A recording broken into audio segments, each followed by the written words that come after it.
Hello मेरे प्यारे दोस्तों, आज हम देखेंगे भारतीय संविधान में कई महत्वपूर्ण अनुच्छेद जो यूपीएससी सहित सभी परीक्षाओं में बार बार पूछे जाते हैं।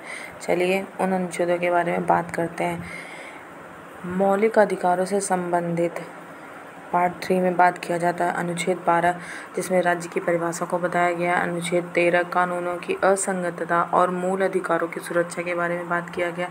अनुच्छेद 14 समानता का अधिकार। अनुच्छेद 15 भेदभाव के विरुद्ध अधिकार की बात की गई। अनुच्छेद 16 में सार्वजनिक रोजगार में समान अवसर की बात करी गई। अनुच्छेद 17 छुआछूत का उन्मूलन की बात करी गई। अनुच्छेद 18 में उपाधियों का अंत की बात करी गई। 19 में अभिव्यक्ति की स्वतंत्रता के लिए बात करी गई। अनुच्छेद 20 से 22 में जीवन और व्यक्तिगत स्वतंत्रता से संबंधित अधिकार, विशेषकर अनुच्छेद 21 बहुत ही महत्वपूर्ण माना जाता है, जिसको मैंने अगली वीडियो में कवर कर दिया। अनुच्छेद 25 से 28 धार्मिक स्वतंत्रता के बारे में बात करते हैं। अनुच्छेद 29 से 30 सांस्कृतिक और शैक्षणिक अधिकार की बात करता है। अनुच्छेद 32 संवैधानिक उपचार का अधिकार, जिसे अम्बेडकर जी ने संविधान की आत्मा भी कहा है। महत्वपूर्ण अनुच्छेद को देखते हैं।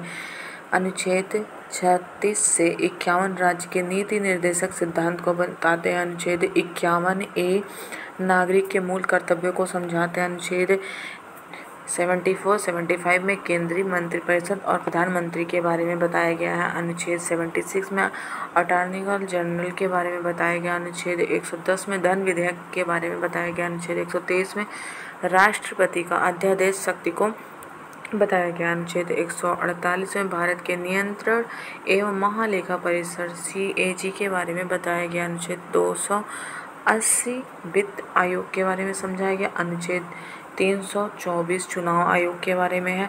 अनुच्छेद 356 राष्ट्रपति शासन के बारे में। अनुच्छेद 368 संविधान संशोधन की प्रक्रिया के बारे में।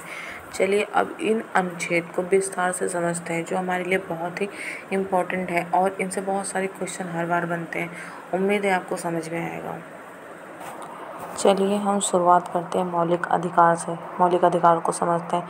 भारतीय संविधान के भाग 3 अनुच्छेद 12 से 35 में मौलिक अधिकारों को शामिल किया गया। ये अधिकार भारतीय नागरिकों और कुछ मामलों में विदेशियों को भी प्रदान किए गए हैं। इन्हें संविधान की आत्मा कहा जाता है। मौलिक अधिकारों की विशेषता समझते हैं। संविधान प्रदत्त ये अधिकार भारतीय संविधान द्वारा प्रदान किए गए हैं, ना कि सरकार द्वारा।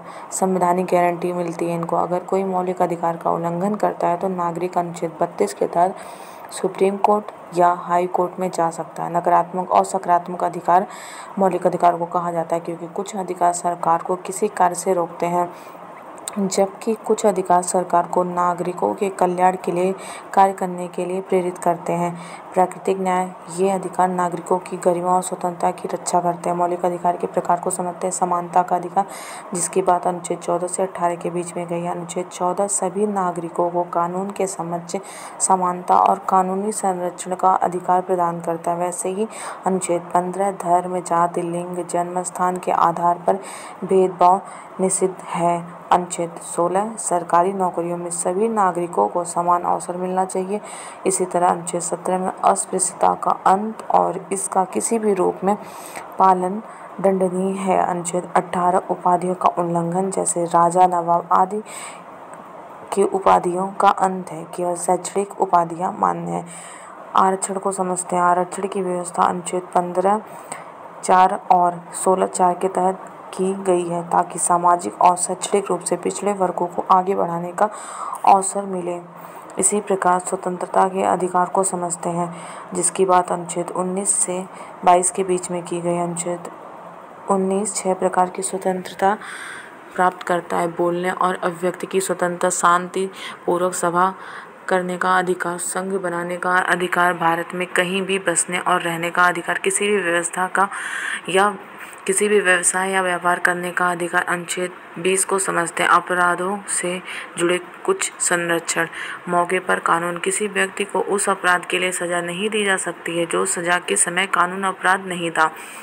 दोहरी दंड का निषेध, किसी व्यक्ति को एक ही अपराध के लिए 2 बार सजा नहीं दी जा सकती। स्वयं के खिलाफ साक्ष्य देने की बाध्यता नहीं है। किसी को खुद के विरुद्ध गवाही देने के लिए मजबूर नहीं किया जा सकता है।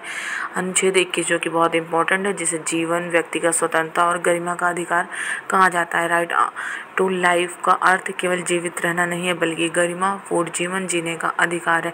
राइट टू प्राइवेसी भी अनुच्छेद 21 के तहत आता है। अनुच्छेद 22 गिरफ्तारी और हिरासत के मामलों में कानूनी संरक्षण प्रदान करता है।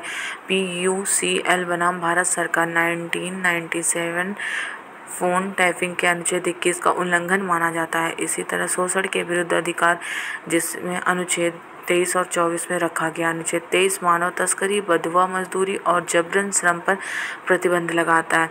अनुच्छेद 24 14 वर्ष से कम उम्र के बच्चों को खतरनाक कार्यों से नियुक्त करना निषिद्ध है। बच्चों और श्रमिकों की सुरक्षा सुनिश्चित करना है 23 और 24 का अधिकार। धर्म की स्वतंत्रता के अधिकार के बारे में बात करते हैं। अनुच्छेद 25 से 28 धर्म की स्वतंत्रता बताई गई है। 25 में हर व्यक्ति को अपने धर्म को स्वतंत्र रूप से मानने, प्रचार करने, उसे आचरण करने का अधिकार है। अनुच्छेद 26 धार्मिक समुदायों को अपने धार्मिक मामलों को स्वतंत्र रूप से प्रतिबंधित करने का अधिकार है। अनुच्छेद 27 किसी भी नागरिक को धार्मिक उद्देश्य के लिए कर देने के लिए बाध्य नहीं किया जा सकता। अनुच्छेद 28 धार्मिक शिक्षा केवल धार्मिक संस्थान में दी जा सकती है। महत्व को समझते हैं, ये भारत की धर्मनिरपेक्षता को सुनिश्चित करता है, जो कि हमारे लिए बहुत ज़रूरी है। इसी तरह संस्कृति और शिक्षा के अधिकार को समझते हैं, जिसे अनुच्छेद 29 और 30 में रखा गया है। अनुच्छेद 29 किसी भी नागरिक को अपनी संस्कृति, भाषा या लिपि को संरक्षित करने का अधिकार है। अनुच्छेद 30 में अल्पसंख्यक समुदाय को शैक्षणिक संस्थानों स्थापित करने का प्रबंधित करने का अधिकार है। यह भारत की सांस्कृतिक विविधता को बनाए रखता है। नंबर 6 पे समझते हैं संवैधानिक उपचार का अधिकार। अनुच्छेद 32 को कहा जाता है, जो संविधान की आत्मा भी कही जाती है। यदि किसी मौलिक अधिकार का हनन या उसे छीना जा रहा है तो सुप्रीम कोर्ट या हाई कोर्ट में जाया जा सकता है। 5 प्रकार की रिट जारी की जा सकती है, जिसमें हैबियस कॉर्पस, जो अवैध हिरासत के से मुक्ति के लिए है। मैडेमस, जो सरकारी अधिकारी को उसका कर्तव्य निभाने का आदेश देता है। वहीं पे प्रोविजन निचली अदालत को कोई मामला सुनने से रोकता है। उसी तरह उच्च अदालत द्वारा निचली अदालत के फैसले को रद्द करना होता है। उसी तरह क्वो वारंटो किसी व्यक्ति को सरकारी पद पर अवैध रूप से बने रहने से रोकता है। इसके महत्व से ये पता चलता है कि यह नागरिक को उनके अधिकारों की रक्षा साधन प्रदान करता है। इसी प्रकार से हम अब आगे के अनुच्छेद को समझते हैं। इसी तरह भाग 4 में बात किया गया राज्य के नीति निर्देशक सिद्धांत की, जिसे अनुच्छेद 36 से 51 के बीच में रखा गया है। ये वे दिशा निर्देश है जो राज्य सरकारों को सामाजिक और आर्थिक न्याय स्थापित करने और एक कल्याणकारी राज्य बनाने के लिए मार्गदर्शन प्रदान करते हैं। संविधान सभा में इन्हें आयरिश संविधान से लिया गया है। राज्य के नीति निर्देशक सिद्धांत की विशेषता को समझते हैं। न्यायालय में परिवर्तनीय नहीं है। इनका उल्लंघन होने पर नागरिक सीधे न्यायालय नहीं जा सकते, क्योंकि ये न्यायिक रूप से बाध्यकारी नहीं है। राजनीतिक और नैतिक जिम्मेदारी, सरकार को इन्हें लागू करने का हर संभव प्रयास करना चाहिए। मौलिक अधिकारों का पूरक कहा जाता है। जहां मौलिक अधिकार नागरिक को व्यक्तिगत स्वतंत्रता प्रदान करते हैं, वहीं नीति निर्देशक सिद्धांत समाज में सामाजिक और आर्थिक समानता लाने का प्रयास करते हैं। समाजवादी और कल्याणकारी राज्य का उद्देश्य, इनका मुख्य उद्देश्य भारत को कल्याणकारी राज्य बनाना होता है। राज्य के नीति निर्देशक सिद्धांतों के प्रकार में समाजवादी और सामाजिक और आर्थिक सिद्धांत सबसे परे है। इस सिद्धांत का मुख्य उद्देश्य सामाजिक और आर्थिक न्याय को सुनिश्चित करना है, जिसे अनुच्छेद 38 में रखा गया। राज्य को एक सामाजिक व्यवस्था बनाने का प्रयास करना चाहिए जिसमें सभी को न्याय, सामाजिक, आर्थिक और राजनीतिक मिले।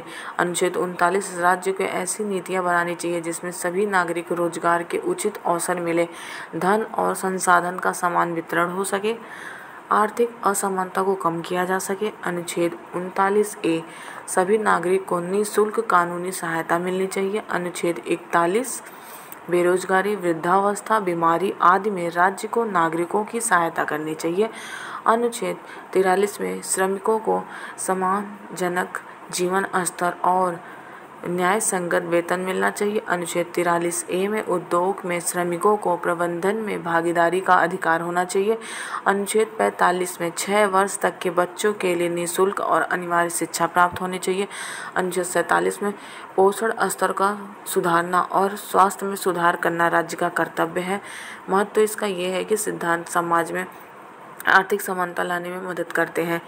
गांधीवादी सिद्धांत नीति निर्देशक सिद्धांत में बहुत महत्वपूर्ण माना जाता है, जिसमें ग्राम स्वराज स्वदेशी विकास को बढ़ावा देता है। अनुच्छेद 40 ग्राम पंचायतों को सशक्त बनाने का निर्देश है। अनुच्छेद 43 कुटीर उद्योग को प्रोत्साहन देना है।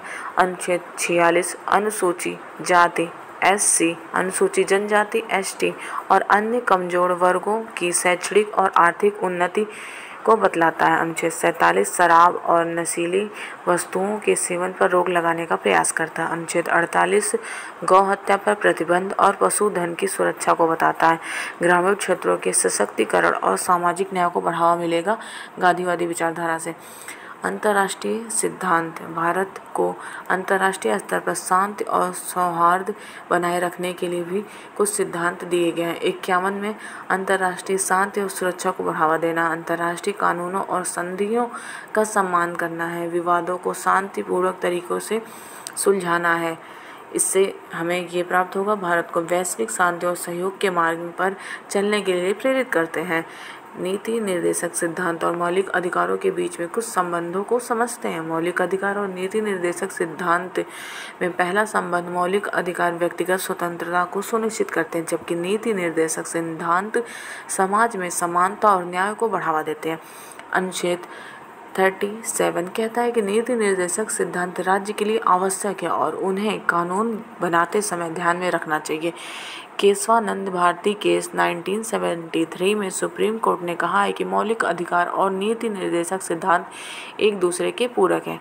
इसके उदाहरण को समझते हैं। सरकार ने कई योजनाएं और कानूनों के माध्यम से नीति निर्देशक सिद्धांतों को लागू करने का प्रयास किया। न्यायिक सहायता निःशुल्क कानूनी सहायता अधिनियम 1987, शिक्षा का अधिकार अधिनियम 2009 में अनुच्छेद 21A के तहत रखा गया है। स्वास्थ्य सुधार आयुष्मान भारत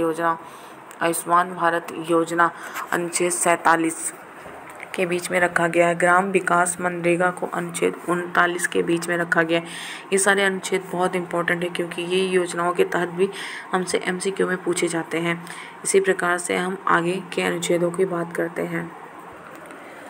यहीं पे अनुच्छेद 51A नागरिक के मूल कर्तव्य को बताता, जिसमें देशभक्ति, संविधान का पालन करना, प्राकृतिक पर्यावरण की रक्षा करना आदि कर्तव्य शामिल है। अनुच्छेद 74 से 75 में केंद्रीय मंत्रिपरिषद के बारे में बताया गया, जिसमें प्रधानमंत्री की अध्यक्षता मंत्रिपरिषद राष्ट्रपति को सलाह देती है। अनुच्छेद 76 में भारत का अटॉर्नी जनरल की बात करी गई है, जो भारत सरकार का प्रमुख विधिक सलाहकार होता है। अनुच्छेद 110 धन विधेयक शामिल है। ऐसा विधेयक जो केवल धन के मामलों से संबंधित है, जो कि सिर्फ लोकसभा में पारित होता है। अनुच्छेद 123 राष्ट्रपति के अध्यादेश शक्ति को प्रदर्शित करता है। संसद के सत्र न होने पर राष्ट्रपति अध्यादेश जारी कर सकता है। अनुच्छेद 148 नियंत्रण एवं महालेखा परीक्षण के बारे में बात करता है, जो भारत के सभी खर्चों की लेखा परीक्षा करता है। अनुच्छेद 280 वित्त आयोग की बात करता है, जो केंद्र और राज्यों के बीच वित्तीय संसाधनों का वितरण करता है। अनुच्छेद 324 चुनाव आयोग है, जो भारत के स्वतंत्र और निष्पक्ष चुनाव सुनिश्चित करता है। अनुच्छेद 356 राष्ट्रपति शासन, जो राज्य में संवैधानिक तंत्र विफल होने पर केंद्र शासन लागू होता है। अनुच्छेद 368 संविधान संशोधन प्रक्रिया, संसद संविधान में संशोधन कर सकती है विशेष प्रक्रिया द्वारा। चलिए अब आगे समझते हैं। इसी तरीके से भारत के राष्ट्रपति को अनुच्छेद 52 से 62 के बीच में प्रदर्शित किया गया। उपराष्ट्रपति को अनुच्छेद 63 से 71 के बीच में रखा गया। संविधान सभा और संसद को 79 से 122 के बीच में रखा गया। महान्यायवादी को अनुच्छेद 76 में रखा गया। न्यायपालिका को 124 से 147 के बीच में रखा गया। इसी प्रकार राज्यपाल को 153 से 162 अनुच्छेद में रखा गया तथा वित्त आयोग को 280 अनुच्छेद में रखा गया। निर्वाचन आयोग को अनुच्छेद 324 से 329 में रखा गया। संघ लोक सेवा आयोग को अनुच्छेद 315 से 323 के बीच में रखा गया है। राज्य लोक सेवा आयोग को अनुच्छेद 315 से 323 के बीच में रखा गया है। नियंत्रण एवं महालेखा परीक्षण को अनुच्छेद 148 से 151 के बीच में रखा गया है। राष्ट्रीय अनुसूचित जनजाति आयोग को अनुच्छेद 338 में रखा गया है। राष्ट्रीय अनुसूचित जनजाति आयोग को 338A के बीच में रखा गया है। राष्ट्रीय पिछड़ा वर्ग आयोग का अनुच्छेद 338B के बीच में रखा गया है। इसी प्रकार से ये सारे अनुच्छेद कंप्लीट हुए हैं, जो कि वन लाइनर है। आपको अच्छे से समझ में आएगा। उम्मीद है आपको समझने में कोई दिक्कत नहीं होगी और अच्छे तरीके से याद होगा। मिलते हैं अगले टॉपिक भारतीय संविधान से, तथा अगले टॉपिक में हम समझाएंगे कि कैसे न्यायपालिका, कार्यपालिका, विधायिका अपने कार्यों का संचालन करती है। आपका बहुत धन्यवाद।